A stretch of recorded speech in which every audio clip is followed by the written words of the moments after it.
This is the Male Rights Activist Podcast, episode 120, where we focus on relationships, sports, and pop culture from a man's point of view. First of all, we want to thank our listeners, our new ones, our OGs. Thank you for hanging with the fellas. What up? On today's show, Tristan Thompson apologizes to Kris Jenner for cheating on her daughter. Good. Now apologize to LeBron for that loss in the finals.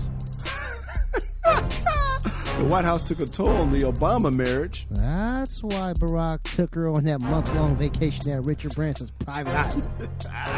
You ain't lying, bro. Candace Owens says, bring back manly men. We have an update from our girl Nadia from Brooklyn. And remember when Earl Thomas's wife put a gun on him? We have a development on that relationship as well. All that and more right now.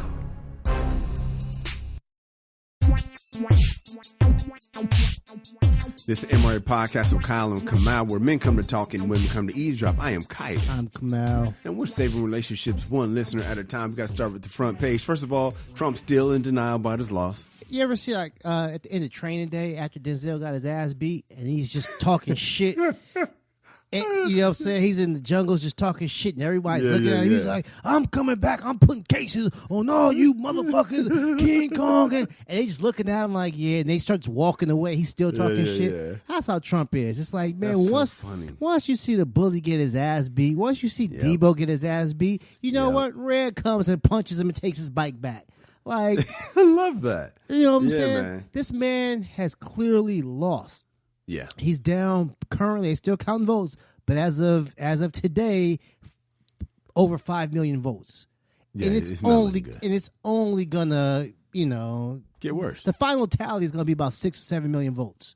Yeah, you know what I'm saying? And so he's lost. He's lost a big chunk of his power. Now he'll still be able to talk shit on Twitter, but his power, the bully pulpit, as they say, that shit's gone. He's there for another couple of months so he can talk his shit, but nobody's paying attention to it, man. Biden is like, yeah, we don't give a fuck. Yeah, we on this transition. Yeah, approve this money or not, but we gonna be in soon. So you want to do it like that, that's on you, man. He still has some of his fans, some of his sycophants, like Representative Matt, how you say his name, Gaetz? Gates. Matt Gaetz from Florida. He got slammed on social media because he responded to Trump's daughter's.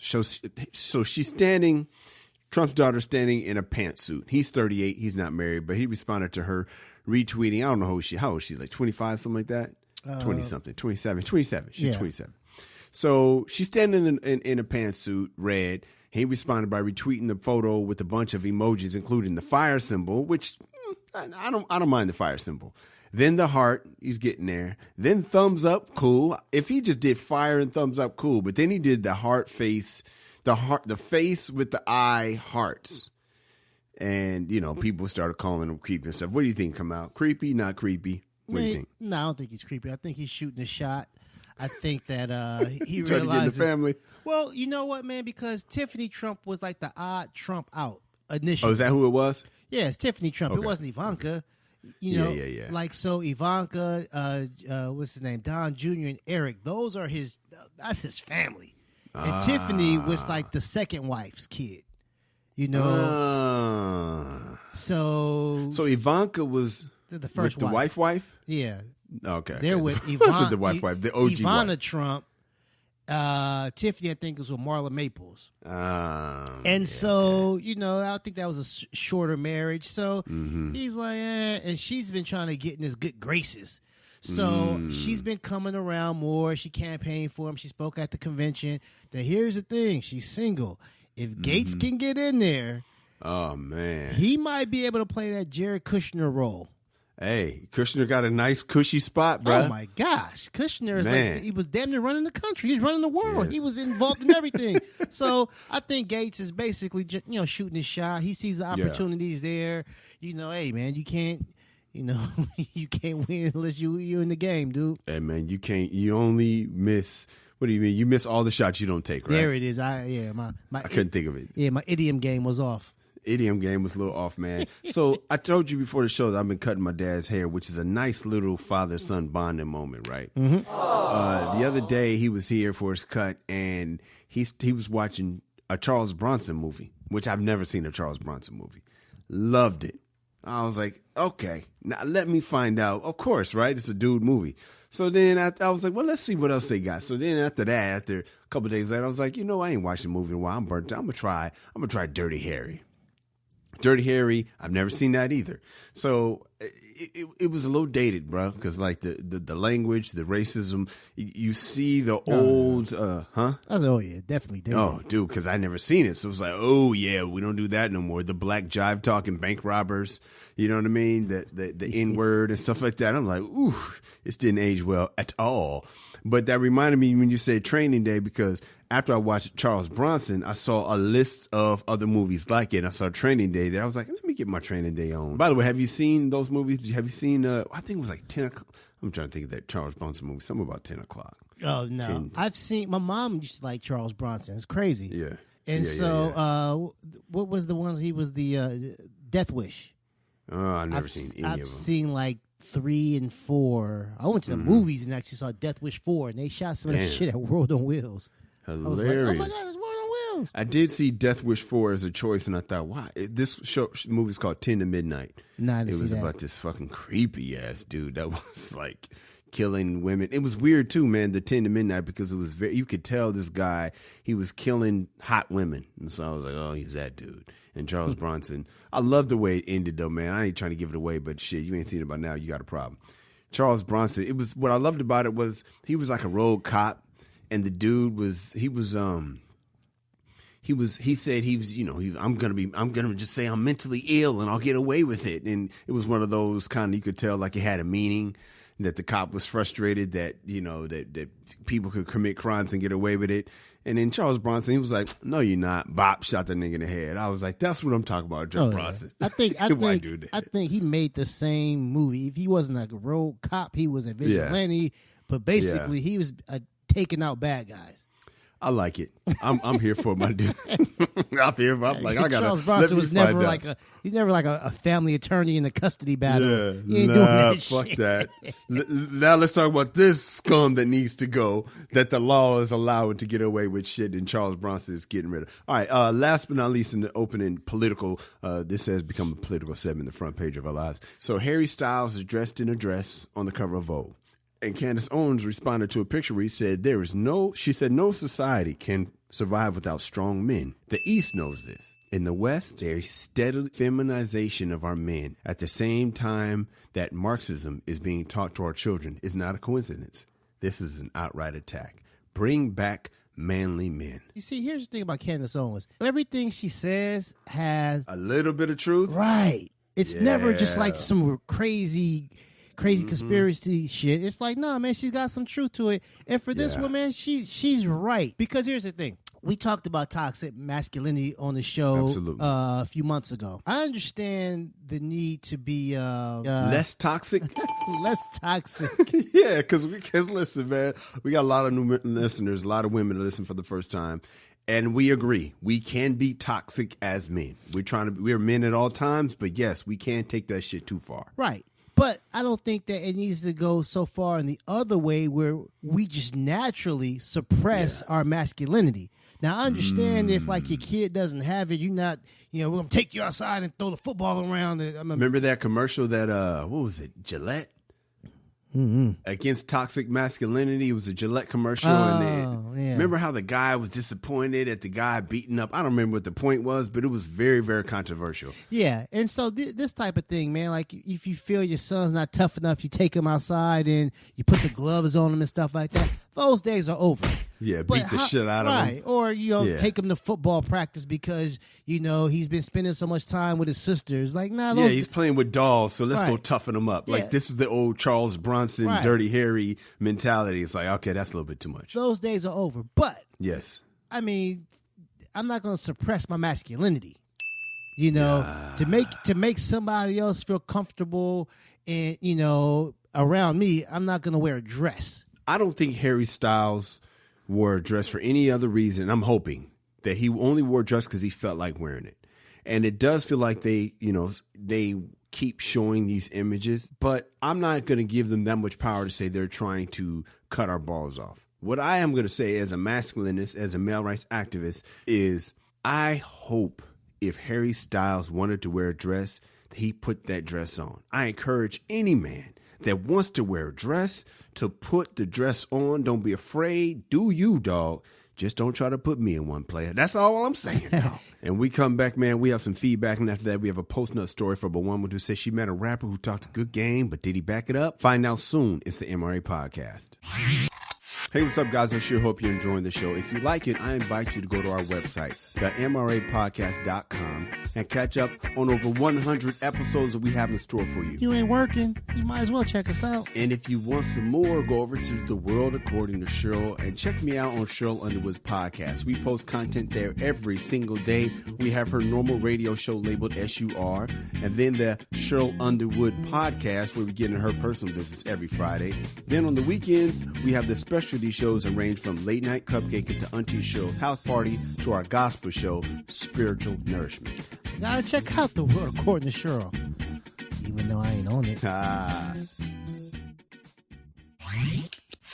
We got some feedback, homie. Do we now? Yes, we do, man. Before we get into that, man, you just celebrated something pretty important. How many years you got in the game, Kamal? 2 official, man. My anniversary. Okay. My anniversary was on Veterans Day. Here's the sad thing about it. What happened? I forgot it. No, you didn't. I did. This is why we got to come up with this calendar. Are you really serious man, right now? I truly forgot it, man. She said, you know what today is? And I was like, uh-oh. Oh, my God. I knew when she said it. I was like, lame, dog. Yeah, that's just not acceptable, I forgot it, man. Is it in your, can you put it in your calendar right now for next year? I know it's Veterans Day. So I know that from now on, it's whatever the fuck Veterans Day.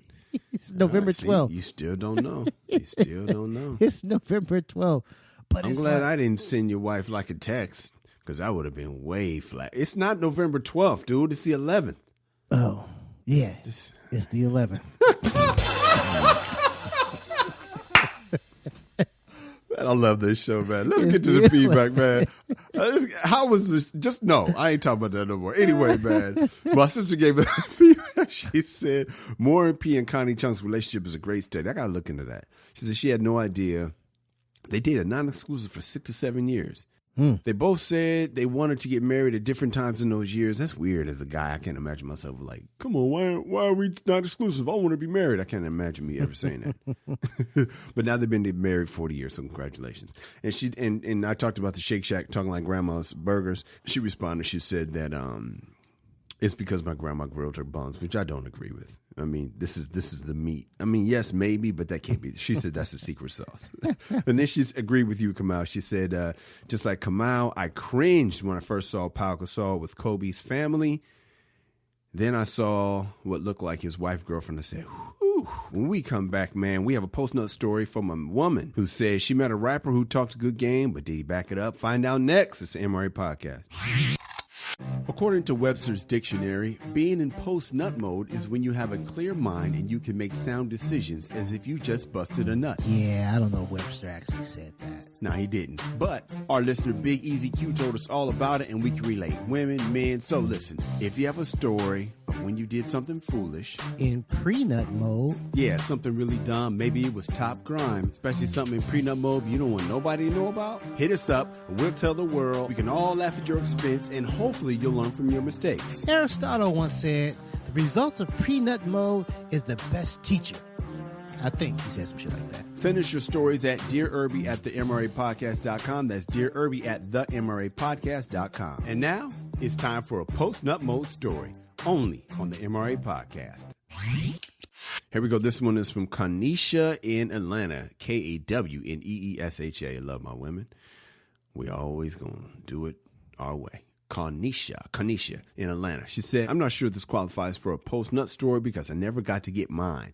I met this rapper at Starbucks of all places. And from the moment we met, he was pushing up on me sexually. The first thing he said was how much he liked my lips and hips. I laughed it off because despite being forward, he was really nice and funny too. Plus, this man was foreign. I thought he was going to invite me to his house that night, but instead we texted for like 3 weeks. Again, always sexual.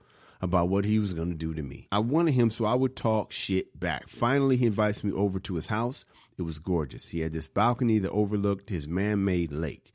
We ate and sipped wine under the moonlight mixed with candlelight. It was heaven. It's finally time to get what I came for because from the moment we met, I wanted him to put it on me. We get to kissing, and listen, I love foreplay, but this man was taking foreplay too far. We must have kissed for 45 minutes. I went from gushing to frustrated. I was like, let's go. After what felt like forever, I finally just took matters in my own hands.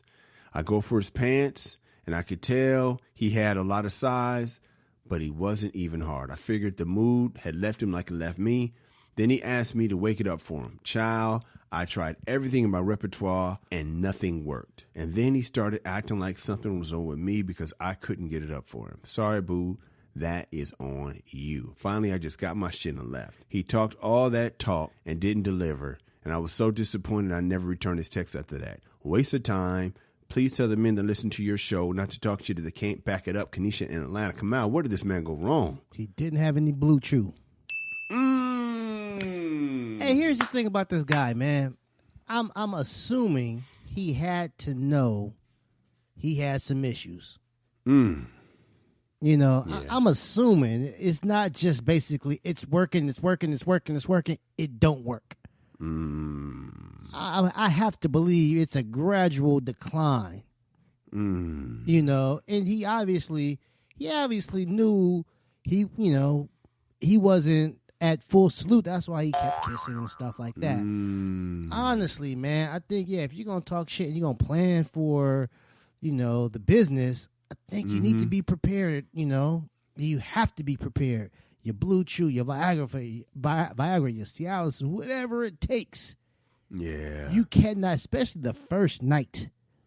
You cannot. There's no more excuse. Yeah. To have a bad set sexually in 2020, 2021. It's just no more excuses, Kamal. There's so much help out there. Yeah. Whatever your deal is, if you fire off too quick, they got stuff that can numb you up. If you can't get ready to play, they got stuff that'll get you saluted. How do you kick I can understand him kicking the ball down the road, but how you kick the ball down the road and it's game day and you ain't ready on game day, Kamal? How you Bear Robbins before the Raiders play in the Super Bowl? Why are you getting faded in Tijuana the night before the Super Bowl? Of all the nights, of all the nights, Kamal, you getting faded in Tijuana the night before the Super. I don't understand it. Yeah. I mean, it was official, man. This thing was set in stone. They actually had it on the calendar. This is the night. It didn't accidentally happen. Right. I get the accidental happen. Like, hey, you met her at the DMV. She came home. You weren't prepared. But this, no. But come on, bro. And you've been wolfing. He was wolfing. Just stop wolfing. If you're not gonna break her back, don't sell it that you're gonna break her back. Just tell her, you know what I'm saying. And if worse come to worse, man, just have lunch. If you know what I mean, bro. Just have lunch. I know some people still don't like to have lunch, but have lunch. Get the W. Come out, I'm not taking the L. I'm not taking the L, but I'm not just having lunch. I'm sorry. But if you can't go, you got to do something. What you gonna do? Pack it up and take the L? We're gonna watch your Wesley Snipes marathon downstairs and man, I get that, man. When we come back, Tristan Thompson said he apologized to his girlfriend's mom for cheating with Kamal and I doing such a thing. And later in the show, Barack Obama says the White House took a toll on his marriage. You gotta hear this. Find out why soon. It's the MRA Podcast. Hey guys, if you're digging the show, then please tell somebody. People might say something to you like, hey man, what podcast you listening to? And that's when you say the MRA Podcast with Kyle and Kamal. Or the MRA Podcast with Kamal and Kyle. Tristan Thompson apologized to Kris Jenner for cheating on her daughter. He said he felt bad for letting her down and the way it affected their relationship. He said, you viewed me as a son. That was the part that was really sad. Kamal, I'm going to tell you right now, I'm not apologizing to my girl's mama for something I did to my girl. I don't like the power that this woman holds over these guys, man. I don't like it. I don't like the fact that, Tristan Thompson feels he's got to apologize to Kris Jenner. I don't Kiss like the ring. Right. I don't like back in the day, man. This is years ago when the Lakers traded LO and Kris Jenner came down there to talk to the Lakers. Are you serious? Oh yeah, I think whoever was it. Shut the hell up, man. Kamal. That happened? Kris Jenner, I think, tried to have a conversation with Mitch. She tried to talk to Mitch, homie, like, hey, what's up with this shit? I mean, when they were trying to send him to Dallas. When they was trying to send him to Dallas. And so it's like, I just don't like it. Now, obviously, if he claims he cheated on the daughter, that had nothing to do with Kris. That has everything to do with her daughter. That has nothing to do with the daughter. All right, guys, now it's time for the lesson of the day. This is how I look at it, Kamel. I have cheated before. I don't never, and this is probably what I know women are like, well, how's that got nothing to do with me? Because I never saw it as I was doing something to you. I was doing something for me. The only thing I did involving you is try to keep it from you so you wouldn't be hurt about it. Because I knew you wouldn't believe the truth. And the truth is, I just needed to get something else and I'll be back. It is nothing about you. This has nothing to do with you. It's not that you ain't pretty enough. It's not that you got chunky. It's not that you don't do this, you don't do that. You don't get it hard for me. No, I just like variety. And now I'm grown. I know to say that up front. But now when I was younger, I was in a position where if I didn't want to lose the woman, I just lied. So it was never, I know in her mind, I did something to her. I literally never saw me as doing something to her. I did something for me. And the fact that I think of two women that I might have apologized to because I was so close to them. Two women that I was girls at the time, high school, that I was with, and their mom. I was so close to their mom, I would have felt just horrible, you know. But I don't like the pattern of like. But come on, let me say this. I understand when you apologize that your actions, because they are your actions, hurt people that you love. So that I can understand you saying, I'm really sorry that my actions hurt people I love. But what the danger in that, Kamal, is when you start making promises that I hurt you and I'll never do it again. Because he will do it again, Kamal. Because we still haven't gotten to the root of the issue, and is that he likes side ass. And that ain't necessarily a bad thing unless you think you can stop liking side ass. Well, you're better than me because it's never my fault. You know? Wow.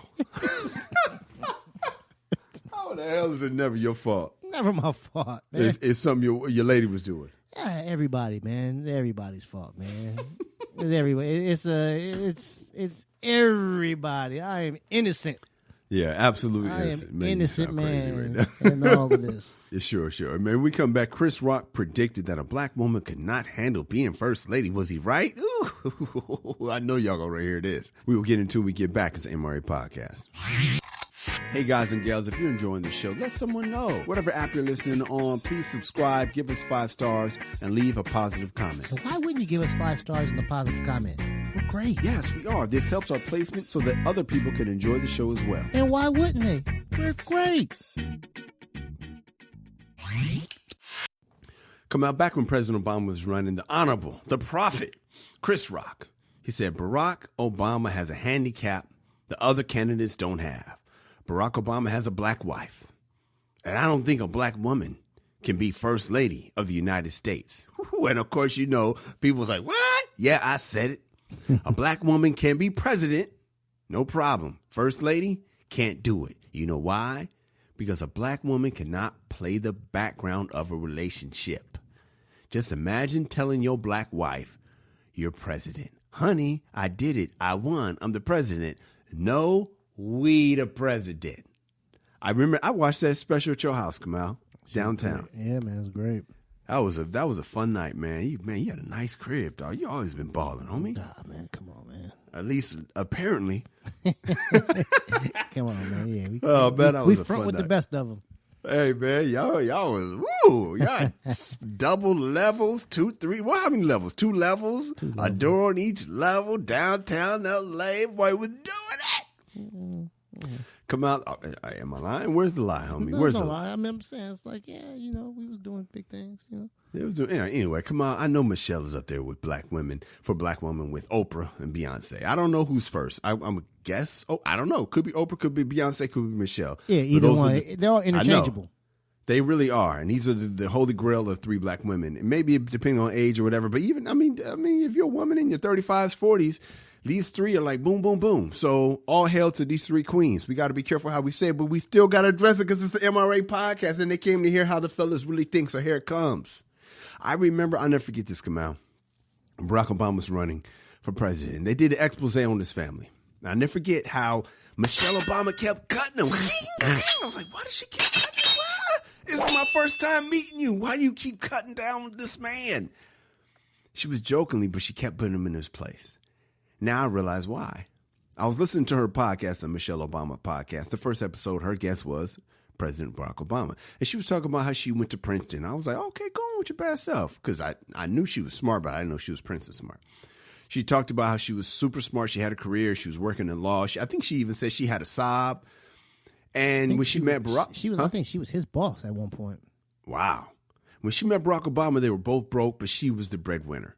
And she actually took a pay cut to do what she loved and all this stuff. And Barack Obama was one of those smart people that didn't care about money. He was just trying to change the world, community organizer. Fast forward a few years, he's the president. And she has to take a back seat. In his new book, Obama talked about the strain his White House tenure had on his family because she didn't ask for it. He said, quote, and by the way, Barack has a book coming out. That's why you've probably seen him doing a lot of speaking tours. You guys saw this book. He said, it was as if, confined as we were within the walls of the White House, all our previous sources of frustration became more concentrated, more vivid, whether it was my round-the-clock absorption with work, he's the president of the United States, or the way politics exposed our family to scrutiny and attacks, or the tendency of even friends and family members to treat her role as secondary in importance. It's hard for me when I read that because I'm like, yeah, her role was secondary in importance. Yeah. She was the first lady. You're the president. I think it was more so the friends and family. Mm-hmm. When they come over, they still on hubby's dick. Mm-hmm. Trying to get, pictures with him and asking him questions about, everything and stuff like that. And she's probably sitting over here like, hey, guys. Hey, guys. I went to Princeton. Is Cousin Michelle here or Aunt Michelle here? Like... So how's school? Yeah, it's fine. Yeah, that's fine. I'm Michelle. So, you know what I'm saying? Barack, Uncle Barack, And so I can see her getting a little frustrated. Like, she used to be the man, the quote unquote man. Mm-hmm. And so now the roles have greatly changed. But here's the thing about it, man. You mentioned like the holy grail of black women. Mm-hmm. Michelle Obama is arguably the most famous woman on the planet. Yes. Right? They said, like, polls after polls showed that she would have won had she run for president of the United States. But she's not interested in politics, salute. So she is uber popular. She had a book a couple years ago, man. I went and saw her at Ellen. She went on a book tour and all. Huh? Yeah. Did you see her? That's pretty cool. I would have been starstruck. Yeah. She traveled the world promoting her book and stuff like that. You think she would have been able to do that as that lawyer? No way. Everywhere Michelle she goes, she's treated like a queen. She stays in the finest rooms. She gets the finest accommodations. I mean, I've seen her on numerous magazine covers, smiling, looking fancy, people paying money. Donate the finest clothes so she can rock that shit. It's like, listen, man, you can't complain. Like Bill Barr said, from the jacuzzi. Bill Burr. You can't complain from the jacuzzi, man. I didn't know who W. Bush's wife. I know her name is Laura now, but during his presidency, I didn't know Laura Bush.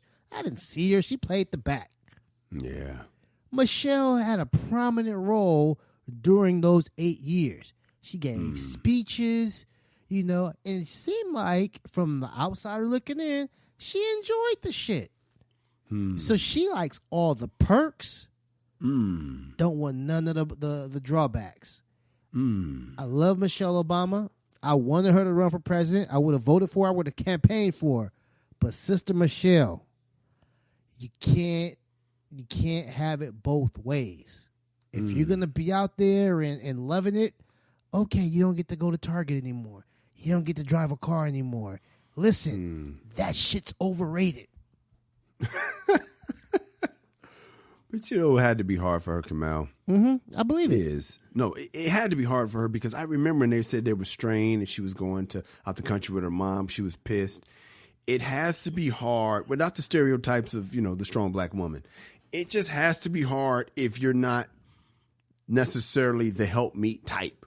If they didn't have the helpmeet type of relationship, meaning, she catered to him and whoop-de-whoop-de-whoop. I think the thing that used to bother me about it, it seemed like everybody is on Barack Obama's nuts. The only people not on Barack Obama's nuts are the black people that hate on him, Republicans, the white Republicans, and Michelle Obama. Those are the only people I never saw like jocking Barack Obama. That's it. I was like, how hard is it for you to pick up this man? He's the guy. He's the chosen one. And he jocks her. Yes. He publicly is always bigging up his wife. Yep. Yeah, it's not. Yeah, no scandals like Barack is. I'm telling you, Barack is the MVP in that marriage. I'm sorry, and yes, and it's normally the woman who's who has to just bite her tongue and whoop-de-whoop-de-whoop. President Obama. Now, of course, she had to adjust and all that stuff. But let me. I was trying to show empathy for her, and I ended up shitting on my fault. Bill Burr. He talked about him. He does a joke that does make me cringe, and he's one of my favorites. But he talks about how Michelle Obama is walking around with a book tour. And what is her qualifications that she was able to spot the right penis? The presidential dick. She found the presidential dick. It's even hard to even say it the way he said it because it's just like, come on, man. But anyway, not the point. It has to be hard for people to assume, like Melania Trump, right? They both are first ladies. 3 first ladies. Let's go with Laura Bush, Melania Trump, and Mrs. Obama.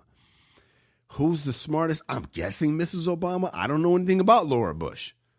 I know Mrs. Obama went to Princeton. I would not say Melania. She passed the bar. And I think Laura Bush was a teacher. Exactly. Okay. So, and I have a heart for teachers. Mom's was a teacher before she was a principal. And I just think teachers make good women. But that's not the point. It's got to be hard when you're not just the first lady, you know what I mean? Like when I played football, I was a really good kicker, but my ego didn't want to be just a kicker. If I could have just embraced being just a kicker, I could have been in the National Football League because I could hit it from 55 in high school.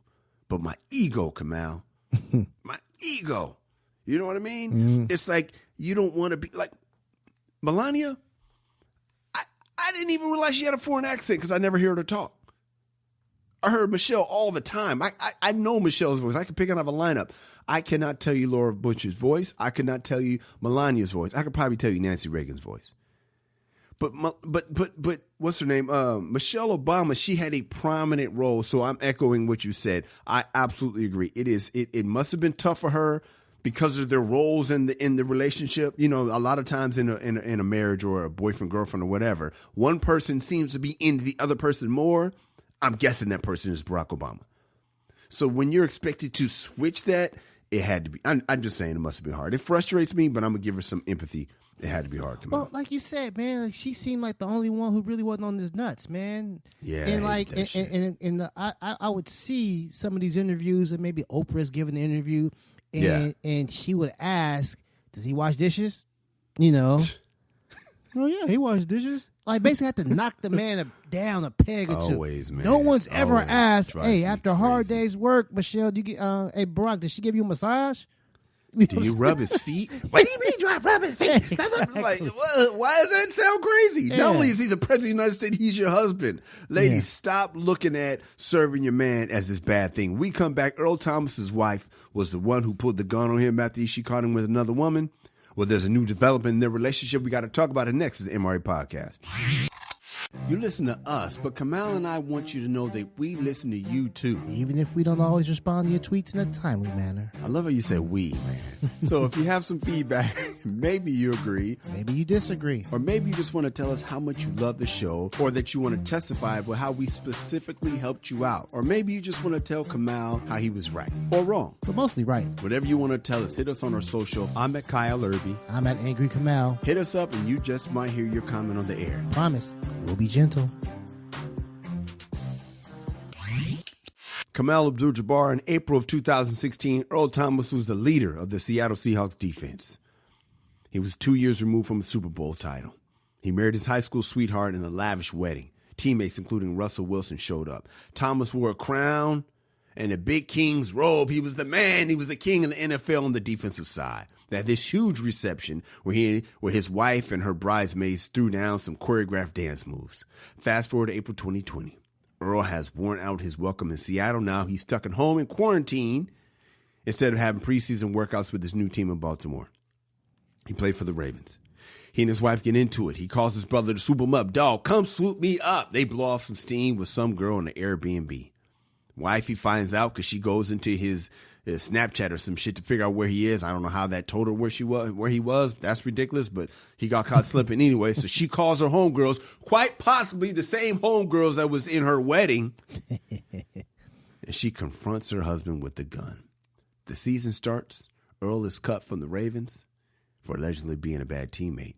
He goes home to his wife to work on his marriage, and her birthday rolled around in October, and he posted a pic of them together. She was smiling, but the pain in her eyes is still there.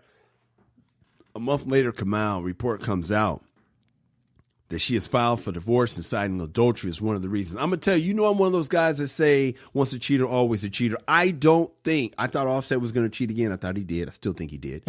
I still think he's not done cheating. I'm just going to keep it real. Not trying to throw shade. I love you, Offset. I'm just saying, I wish you would negotiate that into your deal, but you didn't start with that, so it's hard to renegotiate.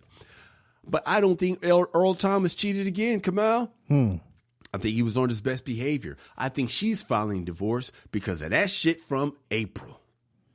I think that is what she's not over yet. I heard the smack that's usually mean you're about to talk. Let me back out what you about to say, dog. Kyle, the reason why she's filing for divorce has nothing to do with April 2020. Oh, shit. I smell it. It has everything to do with him being unemployed.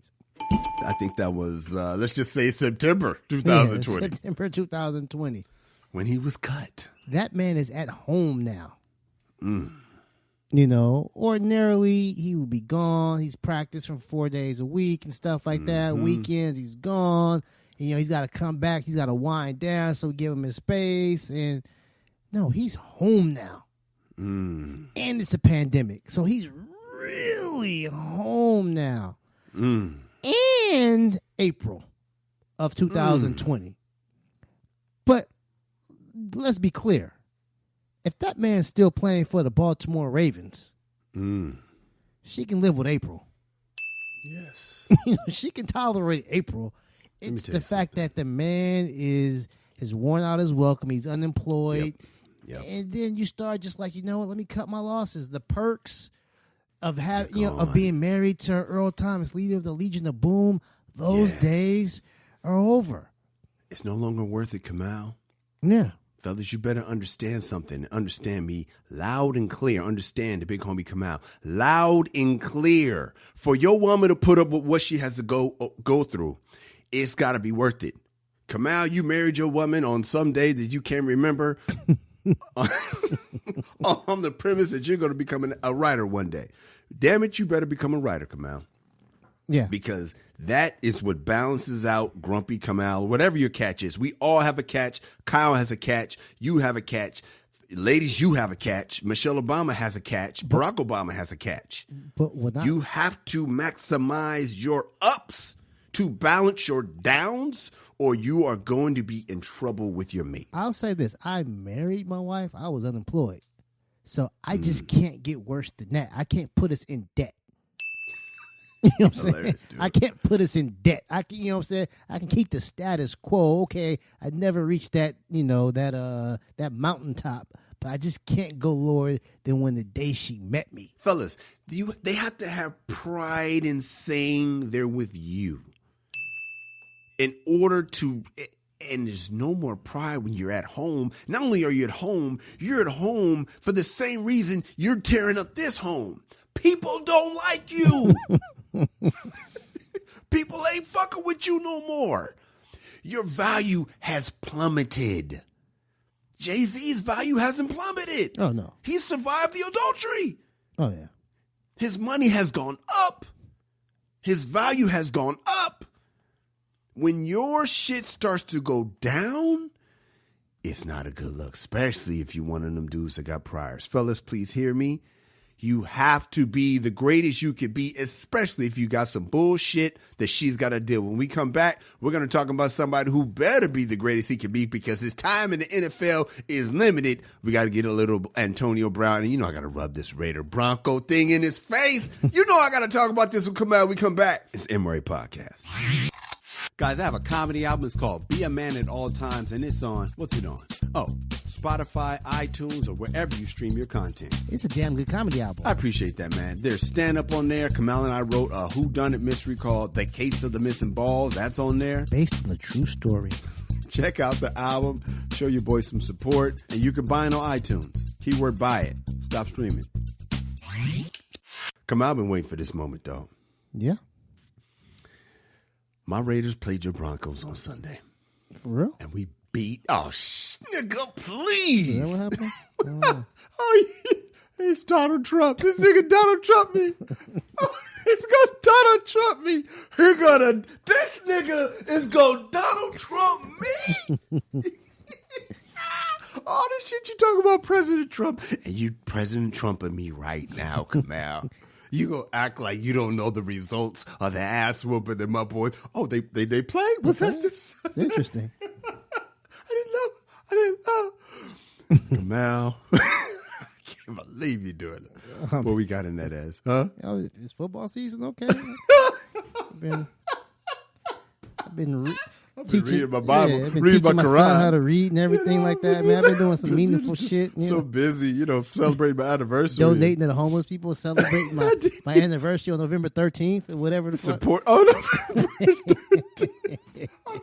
I've been too busy, supporting Colin Kaepernick and not paying attention to what's going on in the National Football League to even notice. I know. I'm supporting Breonna Taylor, man.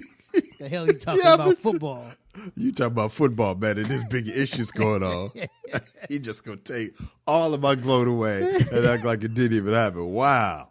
Listen, man, I told you before the season, not before the season, but I don't want us to win another game, man. I hate when we actually win. I want to get top picks. I don't want to finish 8-8. And get the fourth best linebacker or some shit like that. I want whatever we get. I don't know. Trying to get in the draft. But whoever we trying to get, I want him to be the top rated person at his position. Yeah. I feel you. Well, the Raiders did their thing, man. I'm really loving this new running back, Josh Jacobs, man, from Alabama. And I got to give John Gruden his props because I was hating on what he did when he was getting rid of people, Khalil Mack and the likes, Amari Cooper. But it looks like John Gruden is trying to go with winners. I love the white guy from Clemson. Was that Winfrey? 13. Oh my God. Hunter Winfrey. He's a baller, man. He catches. I never heard of him. Tyler Winfrey, what is his name? Hunter. Hunter. I'm thinking of anyway, it doesn't matter. I'm thinking of that white guy from North Carolina, the basketball player. Yeah. Anyway, the point is, the boy can play, man. The team is looking solid. They got winners, and I'm loving watching Josh Jacobs run that rock. So congratulations for my Raiders for that victory. All right, so Antonio Brown, we've talked about him on the podcast a lot. He has a couple cases pending. His first game with Tom Brady didn't look so good, but past weekend, he shined. He showed out. He looked great. Problem is, Kamal, my dude, word is he's living with Tom Brady. I need to know, could you have a grown man living with your wife and family? Depends on who that man is, but I seriously doubt Antonio Brown is living under the same roof as the wife and family. Man, Tom Brady's got a guest house or something like that. Gotta have a guest house. He's living on the property. Yeah. And honestly, man, depends on how close they are, man. Because I told you this a long time ago when people were looking at Eddie Murphy and Johnny Gill. And Johnny Gill side-eye because, like, Johnny Gill was staying, like, in the pool house or some shit like that, man. Mm-hmm. And I always said, dude, depending on his wife or who you married to, if I'm not trying to hang out with my mate, I would really like for my boy to be really, really close. That is hilarious. You know what I'm I never saying? saw that perspective. Yeah, because it's like, man, if I can't stand being around her, at least I go in the back and just chop it up with my boy. We could chop it up, Yeah. man. We could get the Madden going. Right. So we could shoot some hoops. So I see it from a different perspective. I don't think it's like some old some suspect. Yeah, some suspect shit. But I don't know how close they are. Maybe they're like, because here's the thing about it, man. I know Brady was having some issues. I don't know if they're public, but like with the receiver, Mike Evans, because he's not getting the ball. Yeah, of course. You know, he's not getting the ball. The coach has been calling Brady out for not getting him the ball and stuff like that. And, you know, Brady's new. Yeah. AB's new. What's the other new guy? The Gronkowski. Oh, Gronk. Yeah. It's like, dude, man, fuck these Buccaneers, man. They was garbage before we got here. Yeah. Look, dude, check this out. This is how fuck them niggas, man. Look. This is what we gonna do. We in the back, you know what I'm saying, drawing up plays in the dirt and stuff like that, man, because I don't want to throw it to these niggas, man. For real. Honestly, they're the old regime. Right. That's a great perspective, Kamal. You come in and you're like, man, that's why we're here. Right. You know what I mean? We going to do it our way, and they're going to have to get on the boat if they want to win. I got to have my guys, man. I love it, man. That's a great perspective. When we come back, man, we got an update from our girl Nadia from Brooklyn. She's back. We warned her about this dude she was messing with, and he went left. What happened? Find out next. It's the MRA Podcast. Hey guys, what's up? If you're enjoying this show, do us a favor and donate to our Patreon. Word. Just go to www.patreon.com. That's Patreon.com and make a donation to the MRA Podcast of Kyle and Kamal. Word. It's that simple. Listen to the show, love the show, share the show, break the show off with some dough. Bars. Let's get into this Dear Irby letter. Let us. Dear Irby, this is our girl. First of all, I just want to preface this. If you're a new listener, Nadia from Brooklyn is our girl. She has written in probably 5, 7, 8, 9, 10 times. So go back and listen. You know, if you go to the MRApodcast.com, you can look on the descriptions of the episodes, and it'll tell you everything we talk about. Little bullet points, and if you see Nadia's name, read it. She is. We love Nadia. We've been coaching her up since her first letter. She talked about being sexually free, and Kamal, he did the whole episode with an erection. It was crazy, man. I had to look away. He was in love, and then she came back, started handcuffing herself. So that's a little rewind. And then she met this dude right before COVID and moved in with him. And me and Kamal was like, oh, come on, man, what are you doing? Because it was like she was this free bird, but even her, it looked like she went for the opportunity to be, you know, married and cuffed. And it was like, boom, boom, boom. So this is where we are right now. This is Nadia from Brooklyn, and well, I am single again. I know. We were so excited. And remember, he was the one who initiated talks about marriage and a life together. But I was all in. Recently, I asked him how he was, and he said, let me write you a letter. Oof, that's never good. I remember that from high school, junior high. Never good. I got it. It was long and tearful, but basically he explained how much he loved Jesus and that it was important that his wife loved the Lord like he did. He said he loved me, and he hoped I could be that girl, and if I could, that we could be together. It hurt, but I replied thoughtfully and basically said my hope is that he find that girl. In this short time, I'd gotten completely immersed in his life. His nieces, who he was the guardian of, his mother, no comment. Guess that was shade from mama. I went to church with him and everything, but I always spoke honestly about my politics and my life. Remember on our very first date, he said he didn't want to date a church girl. I actually enjoy going to church and have no objection to learning, but I wasn't going to fake it. Later, we made a cleaner, clear, tearful goodbye in person. I was sad, but I feel like a weight was lifted off of me that I didn't realize was there. Like some of the compromises I made were okay, but I really didn't see how many compromises I was making. And always is like that, homegirl. So it's a good thing. I do have a couple of questions for you, too. He's the one who was super gung-ho, marriage rings, all that. What do you think happened? How do you go from not wanting a church girl to only 8 months later wanting a church girl? Take care until next time. I'm going for a hike with a new guy. It's not a date, though. Love, Nadia. Come on, help us out, bruh. Kyle, that was a close one. Man. We almost lost one of the all-time greats. We almost lost her, dog. Here's the thing, man, Nadia. I got to put this one on you. I got to put this one on you, Nadia, man. Here's the thing.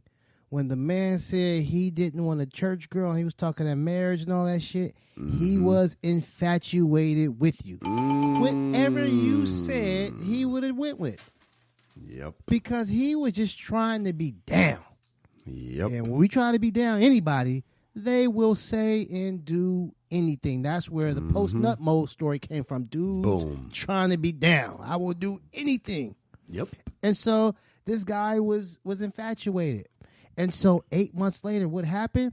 He got comfortable. He got comfortable with you, and slowly but surely, the infatuation wore off. It's like girls, man. They start off with a relationship or whatever with a guy, and they say, hey, listen, I'm good with just being, non-exclusive and just until they get comfortable, and then they have that clarity. It's like, you know what? I can say whatever I want to now. Hey, listen, why are we bullshitting? Why we bullshitting, right? Shit to get off the pot, buddy. Right. And so I think that's what happened here, man. He always wanted a church girl. He always, from day one, he always wanted a church girl. But he didn't think you were one. He got that vibe. Like you said, you were always honest with him. So he knew you weren't necessarily a church girl. So he's like, I don't even really want to date one. I don't want to lose you. Boom. But after he got comfortable with you, the rose-colored lenses wore off. He took those off. He realized, you know what? This shit ain't really, I'm not that happy. I would rather have the church girl. And so the reason why I put it off on you, I said you got too comfortable. You coming around meeting his nieces and shit like that and his mom and stuff. I think, honestly, man, if you want to keep the people on your nuts, a little absence. But once you start moving in and, dudes, shitting in front of each other and stuff like that, that's when you're going to know the real them and how they really feel about you. And that's when he's like, I done seen this woman shit. Hey, listen, I want somebody into the Lord. I want to pray with somebody every night before I go to bed. I don't think you're going to be able to do that. So, it still leads me to my theory that Nadia is a super duper bad chick. Baddie, boy. That, got dudes, It's backsliding. more confirmation. Yep. Almost backsliding. Backsliding for the Lord. For that ass. Come out. We come back, man. I'm away. Okay. Yo, what's up? I'm Kyle. And I'm Kamal. And you're listening to the MRA podcast where men come to talk and women come to eavesdrop. Kamal, you hit the nail on the head. You left me almost with nothing to say. This is hard for me, Kamal, because I talk about settling, how important settling is. So I'm glad we got this so we can clarify settling. I don't think you should ever settle on philosophy. You could settle on weight. You could settle because she settled with him. He was more pudgy than she was used to. That's something I would recommend you ladies to settle. Please settle with body figure. Unless you absolutely can't handle it. Like you're throwing up. Don't do that. But like, you know what I mean? Like you can give on body figure and how fine they are. But personal philosophy, don't settle there. All right. So he was super gung. He was ringing, blah, blah, blah. He's the one who wanted that. What happened? Well, for those who don't remember, those are new people.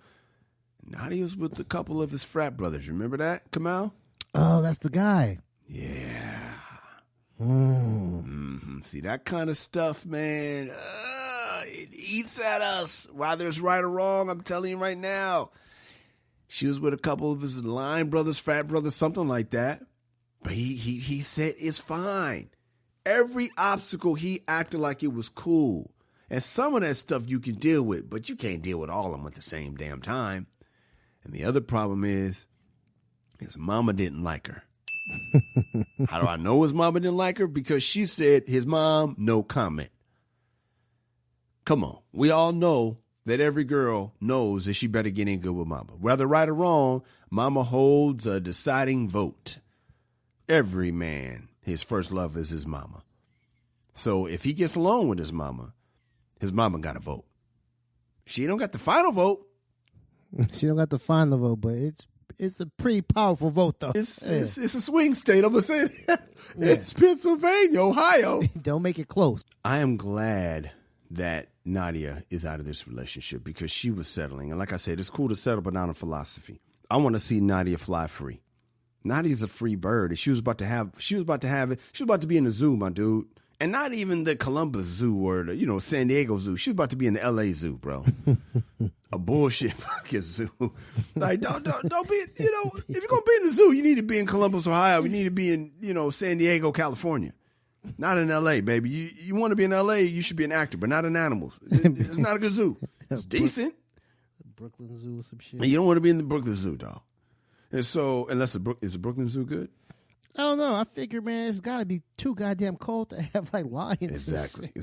So the point is, I'm glad you're out. We love you, Nadia. Our audience loves you. My sister always asks me about you. We love you. But the question, so you got to be patient. Don't start fidgeting and wondering and worrying will you meet your match. Just enjoy it. You might. I don't even think you wanted to settle down. I think you got scared. I think she wanted somebody. This guy came along, and it was, the stars aligned, but he wasn't the right person. No, she liked that he was into her, bro. Dude, let me tell you something, man. I have been with somebody after a relationship, and they were just the opposite, and I was so happy that they were so different from the last chick. Yeah, been there. But they were so horrible for me. Mm-hmm. It was just that I thought this is what I wanted because I was so opposed to the last chick. I was so opposed. Like, wait a second, this ain't what I want. This ain't what I want. We get rid of Shaq because we don't want a power game. We get all these guards and they can't play a lick. Like, whoa, we need a Gasol now. We need a different style, but we didn't need this shit. Hey, Nadia, we got your back. We love you. Keep in touch with us. Let us know what's going on. I hope you have fun with that dude you went on a hike with. You need some advice in your relationship and can't afford a therapist? Yeah. Hit us up and we'll get you through this. We won't even charge you a copay. Exactly. The Dear Irby letter is our longest standing segment on the MRA, dating all the way back to the webisodes. This is where we truly save relationships one listener at a time. We've saved marriages. Encouraged divorce. Taught a guy how to please his woman. Encouraged divorce. Yeah, so hit us up for advice and we'll help you out. Send your emails to dearirby@themrapodcast.com. That is dearirby@themrapodcast.com.